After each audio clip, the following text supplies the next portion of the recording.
అందరూ సీతారాం కలిసి ఒక యాప్ ఇక్కడ లాంచ్ చేసినాం. ఎందుకోసం ఈ యాప్ లాంచ్ చేసినామంటే కేసీఆర్ గారి హయాంలో ఆనాడు ఆఫీసర్లు మన ఒక క్వశ్చన్ అడిగారు. ఏమని? ఎవరు ఉద్యమకారులు అన్నారు. వాళ్ళు ఎవరు ఉద్యమకారులు అంటే ఎవరు అని అడుగుతున్నారు. అంటే ఉద్యమకారులు అంటే ఎవరో కూడా మనమే చెప్పుకోనట. ఎంత బాధాకరం ఇది! ఉద్యమకారులు అంటే ఎవరో కూడా మనమే చెప్పుకోవాలి. నాకు గుర్తుండి ఉద్యమకారులు ఎవరు తెలుసా? ఎవరైతే ఇప్పుడు మా సాయిరామన్న ఉద్యమం చేస్తా అంటే అక్క పొద్దుగాలు లేచి టిఫిన్ చేసి పోనైనా కొట్లాడు తెలంగాణ కానీ పంపింది. ఈయన కంటే ఎక్కువ ఆమె ఉద్యమకారు. ఒక అన్నను ఉద్యమానికి పంపిన ఒక చెల్లి, ఒక భర్తను ఉద్యమానికి పంపినటువంటి ఒక భార్య, ఒక కొడుకును ఉద్యమానికి పంపినటువంటి ఒక తల్లి, వాళ్ళు ఉద్యమకారులు. మరి వాళ్ళని ఎట్లా గుర్తియాలి? వాళ్ళని నేను ఎట్లా గుర్తుపట్టాలి? వాళ్ళ ఎవరు గుర్తించాలి వాళ్ళను? దానికోసమే ఈ యాప్ పెట్టినాం. ఎందుకంటే ఈ యాప్లో మనం రిజిస్టర్ అయిదాం, మనకు మనమే ఐడెంటిటీ కార్డులు ఇచ్చుకుందాం, మనకు మనమే అన్నీ కూడా ఇద్దాం. కేసులు అయిన వాళ్ళు ఉద్యమకారులు అంటారు. నా మీద అయితే కేసులు లేవు. మరి నేను ఉద్యమంలో ఉన్నాను లేదా మీరే చూసుకోవాలి. ఎందుకంటే బోలెడని పెట్టిరు వాళ్ళే, ఏవి నిలబడలే, అన్ని పోయినాయి కోట్ల. మరి ఇలా కేసులు ఉన్నోళ్ళే ఉద్యమకారులు అంటే మిగతా వాళ్ళ పరిస్థితి ఏంది? వందల వేల సంఖ్యలో ఉద్యమకారులు ఉన్నారు. ప్రతి చోట ప్రతి జిల్లాలో ఉద్యమకారులు ఉన్నారు.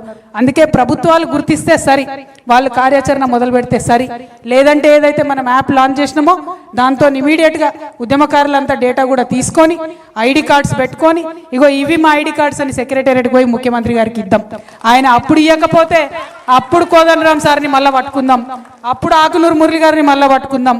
అప్పుడు ఉద్యమాలలో ఉండి రేవంత్ రెడ్డిని ముఖ్యమంత్రిని చేయడంలో కీలక పాత్ర పోషించినటువంటి అందరినీ కూడా అప్పుడు పట్టుకుందాం, అడుగుదామని ఈ సందర్భంగా నేను తెలియజేస్తున్నా.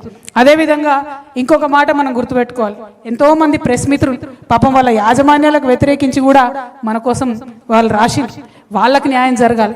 ఎంతో మంది నాకు తెలిసిన వాళ్ళు పత్రికలు పెట్టుకున్నారు, ఇల్లు అమ్ముకున్నారు, పుస్తకాలు వేసారు, తెలంగాణ సాహిత్యాలు, ఇండ్లు అమ్ముకున్నారు.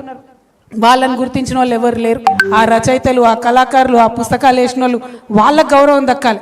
ఏదో ఒకటి చేద్దాం, మనందరం కలిసి ఈ యాప్ పెట్టుకుందాం. ఈ యాప్లో ఉద్యమంలో ఎవరు ఎంత కాంట్రిబ్యూట్ చేసినా సరే వాళ్ళందరినీ కూడా మరి గుర్తించి గౌరవిద్దామని చెప్పి నేను తెలియజేస్తా ఉన్నా. ప్రభుత్వాలు గౌరవించే కన్నా ముందు ఈ యాప్లో వచ్చినటువంటి డేటాకి తెలంగాణ జాగృతి సంస్థ నుండి ఖచ్చితంగా హెల్త్ ఇన్సూరెన్స్ మేము ఇవ్వడం జరుగుతుంది. ఎందుకంటే ఇది ఉట్టిగా చెప్తలేను నేను. కుత్బుల్లాపూర్ నుండి నాకు ఒక అన్న కలిసి చెప్పిండు, అక్క మా భార్యకు బాగలేకపోతే కనీసం హాస్పిటల్కి తీసుకోలేని పరిస్థితుల్లో నేను ఉన్నాను.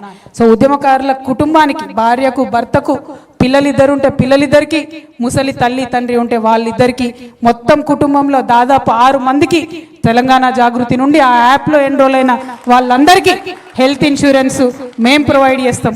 ఎందుకంటే మమ్మల్ని చూసి ప్రభుత్వానికి సిగ్గు రావాలి, మమ్మల్ని చూసి ప్రభుత్వానికి బుద్ధి రావాలి.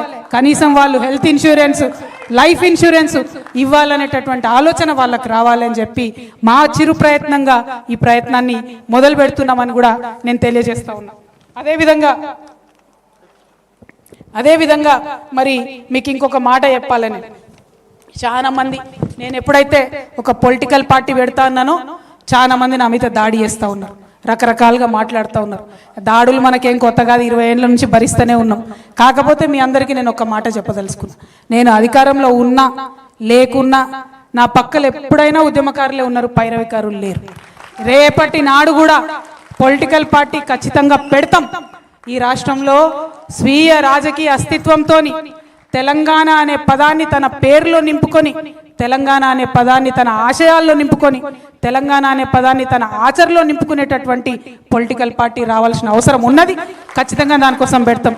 మాది ఫక్తు రాజకీయ పార్టీ కాదు, ఉద్యమకారులను కలుపుకొని ఉద్యమ ఆకాంక్షలను నెరవేర్చడానికి, తెలంగాణ వాదాన్ని నిలబెట్టడానికి, తెలంగాణ అస్తిత్వాన్ని పరిరక్షించడానికి రాబోయేటటువంటి రాజకీయ శక్తిగా ఉంటుంది తప్పితే ఫక్తు రాజకీయ పార్టీగా ఉండదు. ఎందుకంటే ఈ నేల ఏదైతే నెత్తురొడిసిందో, ఈ నేల ఏదైతే 100 సంవత్సరాలుగా నెత్తురొడిసిందో ఇంకా ఆ గాయాలు మానలేదు. ఇంకా